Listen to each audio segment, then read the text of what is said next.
A ver, es una gran noticia. Nosotros los profesionales estamos muy contentos, yo estoy muy contento, llevamos semanas diciéndolo.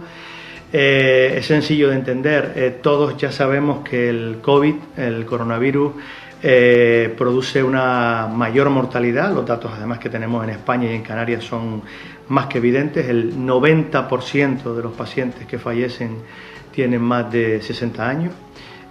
Por lo tanto, disponer de test que por fin han llegado, lo primero que hay que hacer es centralizarlo en los ancianos, para que en esas residencias cualquier persona que pudiera tener el coronavirus y no lo estemos detectarlo rápidamente para aislarlo de una manera inmediata. Tenemos que pensar que los ancianos, además, normalmente cuando tienen demencias, trastornos cognitivos, no suelen tener unos síntomas claros como una persona joven que tiene una tos clara, una fiebre clara. Muchas veces los pacientes ancianos tienen unas décimas que pasan desapercibidas, una tos así como que no está muy clara, si están encamados y con deterioro cognitivo no se pueden expresar.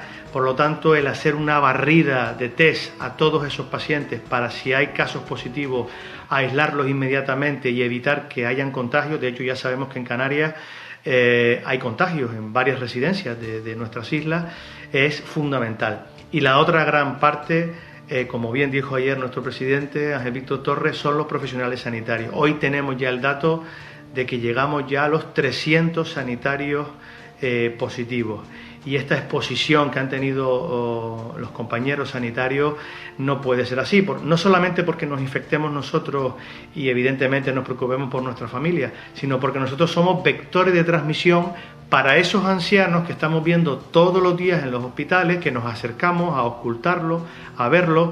Ahora ya disponemos ya de más mascarillas, están empezando a llegar afortunadamente, pero nosotros somos vectores de transmisión y eso hace que la transmisibilidad continúe. De ahí que cuanto antes hay que ponernos las pilas para que esos test se pongan en marcha, priorizando en esos dos grandes grupos de riesgo. Claro, nos alegramos muchísimo que empiecen a hacerse los test cuanto antes, Miguel, pero ¿por qué esa alta mortalidad en personas mayores de 60 años?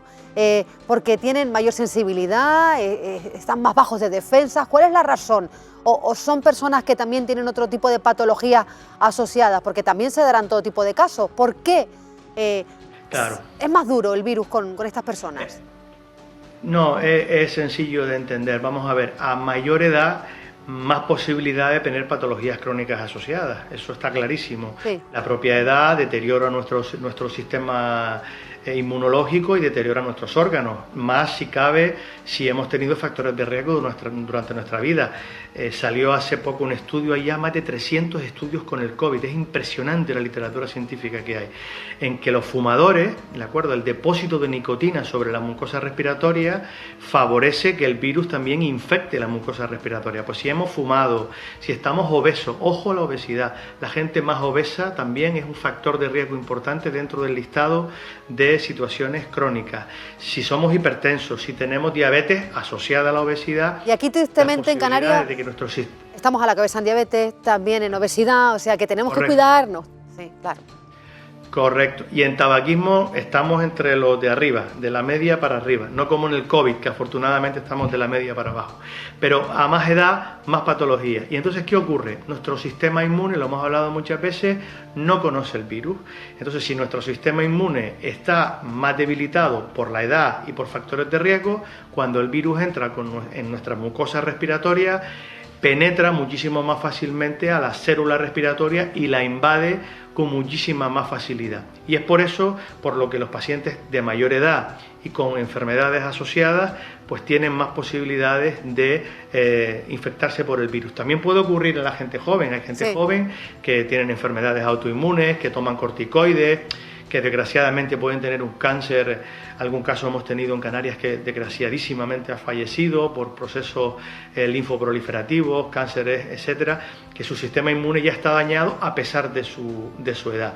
Pero lo normal es que por edad, por factores de riesgo, eso ocurra en esa población. Y ya digo, nuestros datos en Canarias ya son contundentes y el 90 y algo % mueren a partir de esa edad y con enfermedades asociadas. Si es una, menos; si son 2 más; si son 3 más; si son 4 más, y así progresivamente. Eso es clarísimo. Y si llegamos a 70 o 80 años, ese porcentaje se dispara de mortalidad y puede llegar hasta un 30%. Los datos ya son más que evidentes. Sí, los manejamos y los damos además a diario, una tragedia. Miguel, nosotros tenemos un WhatsApp, allí los espectadores nos escriben, nos mandan preguntas, sobre todo para ustedes, para los que saben, para los que están al pie del cañón, para los expertos. Y hay varias preguntas, varias personas que nos han hecho saber que se están dando casos de personas con sintomatología quizá leve, que han acudido al hospital, los han devuelto a casa, les han mandado de nuevo a casa, y cuando han regresado, a los 3 o 4 días ya llegan pues bastante tocados. De hecho, nos ha llegado el caso de un señor que ni siquiera se le pudo intubar, ya simplemente se le pudo sedar. ¿Esto se puede estar dando también? A ver, yo lo que sí estoy observando en nuestro día a día es que debido a la falta de test hay un retraso diagnóstico. Eso es así. Estamos teniendo casos de pacientes que, bueno, todos lo sabemos, por eso llevamos semanas pidiendo que se hagan los test, que se pongan mecanismos de accesibilidad al teléfono de urgencias mejores, con una app. Creo que el nuevo consejero de Sanidad hoy nos ha anunciado una app que ha puesto en marcha el Ministerio de Sanidad para que la accesibilidad de las personas y que eviten ir a urgencias sea mayor. Entonces, estaban ustedes dando, antes de entrar yo en antena, estaba oyendo los datos de Corea, de países, de Alemania, de países que han hecho muchísimos más test que en España y que tienen menor mortalidad. Es evidente que si nosotros tenemos más test y diagnosticamos antes a los pacientes, los aislamos antes, podemos de alguna manera controlarlos antes e incluso podemos ponerles tratamiento mucho antes. Y eso evidentemente tiene una repercusión en la evolución clínica de los pacientes. Entonces sí que nos estamos encontrando con pacientes que bueno, pues probablemente por saturación de los servicios o porque esto ha sido una situación pues y está siendo muy complicada, ¿no? Pues el test se puede retrasar en el tiempo y eso puede hacer que la evolución del paciente pueda ser peor. De ahí la importancia de, por un lado, hacer el mayor test, los mayores test posibles. El comité de expertos lo ha dicho, el señor Serra el otro día lo oía hablando, sí. En cuanto a que la muestra que tenemos es pequeña, por lo tanto, cuanto más tengamos de test, mejor. Y luego otra cosa, los EPI, porque los EPI, si hay 300 sanitarios infectados, se cuenta que hay 300 sanitarios infectados de 1.500 infectados, es decir, es que es un volumen muy importante, sí, de todos los infectados en Canarias. Nosotros transmitimos también el virus y si el virus sigue transmitiéndose, pues llegará a esos ancianos y ahí es donde está la mortalidad. Entonces estos dos factores son muy importantes corregir y bueno, ya parece que estamos en ello.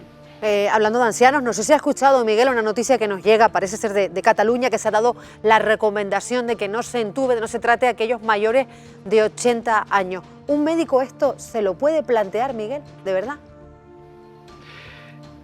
Yo voy a ser muy claro, ¿vale? Ya que me estáis dando la oportunidad de hablar en este programa, a mí me parece una aberración. Yo eso en Canarias no lo he visto y si lo viera lo denunciaría. Vamos a ver. La edad no puede ser un factor que decida a un profesional sanitario intubar o no intubar al paciente. Hay pacientes de 90 años que están caminando por la playa tranquilamente y que tienen una vida estupenda.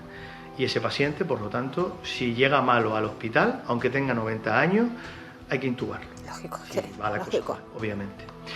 Otra cosa es lo que ponen, además esto está perfectamente descrito en los códigos deontológicos y en nuestra praxis médica. Otra cosa son situaciones de enfermos muy avanzados, encamados, que llevan muchos años con un deterioro cognitivo avanzadísimo, que además sabemos que su sistema inmune está muy debilitado, que tienen gastrostomía y que sabemos además que una intubación puede ser un encarnizamiento terapéutico, puede ser algo agresivo, algo que no van a soportar, algo que puede hacer que quede en un estado vegetativo durante mucho tiempo y que eso pues realmente pues no vaya a aportar nada. Esas son las situaciones en las que los profesionales hablamos con las familias y planteamos pues situaciones más conservadoras. Pero la edad por sí solo, y perdona Rebeca que te interrumpa porque esto de verdad que me hiere mucho mi sensibilidad, no puede ser un factor determinante para decidir si intubar a un paciente o no. bajo ningún concepto. Totalmente de acuerdo. Yo creo que estás conmigo, Miguel, en que estamos despidiendo una generación que ha cotizado, que ha trabajado, que ha dado todo de verdad por la sociedad, que son, no sé, nuestra herencia, que está yéndose de una forma que no es digna ahora mismo, ¿eh? Y yo creo que estás conmigo. Esa noticia, Rebeca, lo que está indicando es un fracaso de esta crisis. Es decir, eso no puede ser. Y que lo diga alguien, eso no puede. Esto, ya digo, ahora no toca hacer reflexiones de este tipo, ni políticas, ni demás. Esto ya hablaremos de todo esto, porque evidentemente esto va a tener unas consecuencias sociales, económicas. Es así, es una realidad. Pero es verdad que es totalmente intolerable desde el punto de vista deontológico médico que estas cosas se puedan decir. Además, tenemos que hacer una profunda reflexión. Los datos en España son demoledores, es decir, estamos hablando de que frente a países limítrofes, Italia lo hizo mal y sus datos son muy malos, pero tenemos países como Alemania, como Francia, que es comparable a España perfectamente, y en España es evidente que los números no son igual que los de Francia o de Alemania, y que tengamos que estar, que las autoridades políticas lleguen a decir estas cosas, a mí me parece gravísimo. Entonces, no perdamos la cordura. Yo de todas maneras tengo que decir, en Canarias yo creo, con total, yo era de los, como muchos profesionales, optimistas, hace 4 o 5 semanas, que veíamos que este coronavirus, y seguimos viéndolo, no es como el SARS, que tenía una mortalidad, una letalidad del 7 o el 8%. Si hay países que tienen una letalidad del 0,3 o el 0,5, es porque otras cosas hacen muchísimos más test, claro, o porque han hecho una política muchísimo más agresiva. Claro. Es decir, en Canarias, tengo el dato de hoy, murieron en Canarias por la gripe, ya ha pasado ya la gripe, unas 40 personas aproximadamente. En Canarias han muerto por el coronavirus unas 70 aproximadamente, pero el año pasado en Canarias murieron unas 70 también. Pero bueno, dicho eso, la cuestión es que yo era mucho más optimista, ahora no lo soy tanto, obviamente, porque viendo lo que está pasando en España, algo nos ha llegado a nosotros. Gracias a Dios somos islas, tenemos cerrado nuestro espacio aéreo, nos hemos puesto las pilas y tenemos camas libres, las UMIs están llenándose, pero ya tenemos las reanimaciones preparadas porque no estamos operando pacientes, es decir, que nos hemos puesto las pilas en ese sentido. Pero sí creo que no vamos a llegar a la situación, lo digo firmemente, a pesar de ser más pesimista en el momento actual, a lo que está ocurriendo en Madrid y en Barcelona y no en Cataluña, y no vamos a llegar a esas situaciones que serían denunciables completamente. Miguel, como ves, toda la situación, por lo menos en esta residencia, muy bien controlada, pero te hacía una pregunta, por ejemplo, tú que manejas bien los datos, ¿cuántos contagios, qué número de contagios, qué número de fallecimientos se tiene que dar para que se empiece a abrir la mano, acabe el confinamiento? Todo depende el comité de expertos lo está comentando muy bien, el nuevo consejero también lo ha estado comentando. Yo ahora más que el famoso pico, que yo más que un pico creo que va a ser una curva, en el sentido de que va a subir y luego va a aplanarse. Con una meseta, ¿no? Luego irá disminuyendo. Una meseta, correcto. Gracias, Rebeca, no me salía. Una meseta. Yo creo que más que fijarnos en eso, que puede seguir aumentando, porque si ahora hacemos test, pues va a seguir aumentando. Pero no hay que tenerle miedo, si no pasa absolutamente nada, porque eso va a ser bueno. Si sabemos los enfermos que tenemos positivos, los aislaremos. Yo más que eso, la curva que hay que mirar con muchísima atención es la curva de hospitalizados, ¿de acuerdo? Y la curva de fallecimiento. Entonces, esa curva va por detrás de la curva, por eso no quiero hablar de pico, sino de curva, de la de contagio. Y esa pues puede tardar 2-3 semanas no va a bajar, porque los muertos son los que son y evidentemente no va a terminar bajando, ¿vale? Pero sí que cuando llegue a la meseta, y eso quiere decir que los fallecimientos y los ingresos ya no siguen incrementándose. Ese será el momento en el que ya podremos decir, bueno, esto está controlado y tal. Pero ojo, otra cosa muy importante, que también lo está diciendo este comité, no podremos salir en desbandada. Esto habrá que hacerlo poco a poco, con mucha tranquilidad, porque el nivel de anticuerpos que tenemos frente al coronavirus no es alto. No es alto porque el nivel que tenemos de infectados no es elevado y no tenemos vacunas para poder vacunar al 70% de la población. Y todos sabemos que esa vacuna, aunque hayan ensayos, no va a salir antes del verano, porque no puede salir por seguridad, por normativa, es decir, es que es así. Lo que sí está saliendo muy rápidamente son los fármacos, por un lado antiinflamatorios, y por otro lado España está metido en varios ensayos clínicos internacionales. Hay un estudio que es en inglés la palabra solidaridad, que estamos valorando, se están probando antivíricos, algunos se están utilizando ya, y antiinflamatorios como la famosa cloroquina.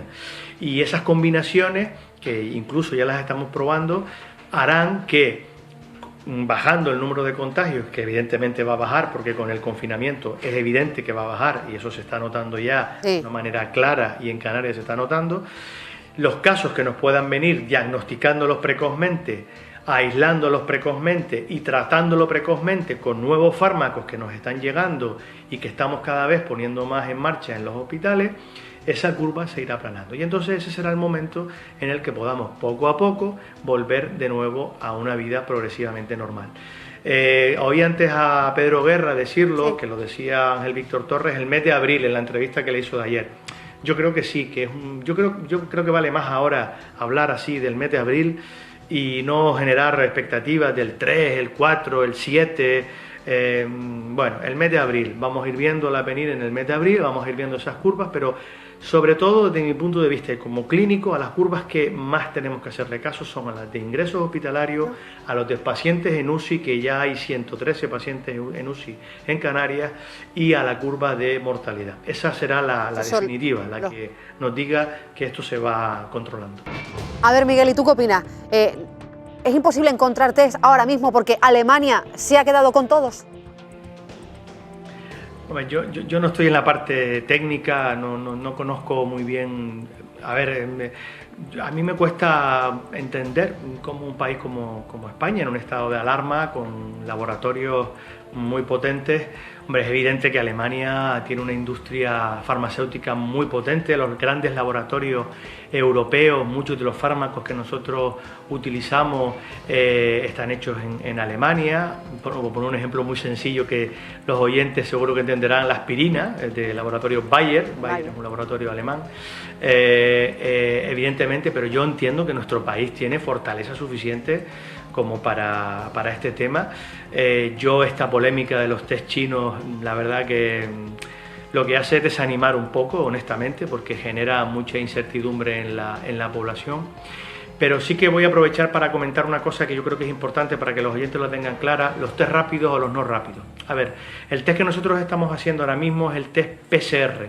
Sí. Es un test que detecta el material genético en el hisopo que tomamos en la muestra de la nariz de los pacientes, y es muy fiable porque detecta, desde que haya material genético del virus, lo detecta. El problema que tiene es que es un poco laborioso, porque hay que hacer una técnica que dura entre 3 y 4 horas, y claro, cuando se acumulan muchos test, pues claro, los profesionales... aprovecho para decir que hay una cierta demanda para que a lo mejor se pongan turnos por las noches, porque están funcionando por las mañanas y por las tardes. A lo mejor sería bueno, por dar también ideas constructivas, ¿no?, y que puedan aportar, el poner algunos turnos durante algunas semanas para hacer test por las noches, porque se acumulan por la tarde-noche y luego hasta por la mañana nos encontramos muchos test que están pendientes. Pero es el más fiable.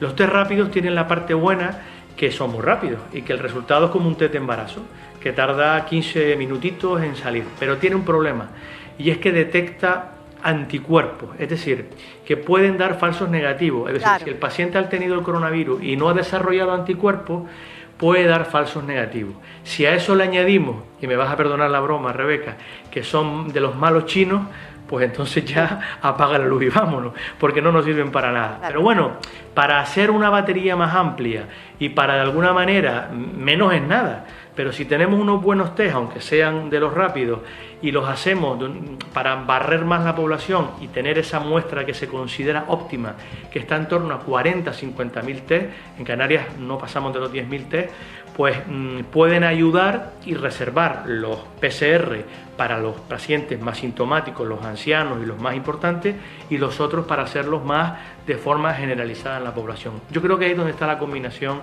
en cuanto a los test y en cuanto a la manera de actuar frente a ellos.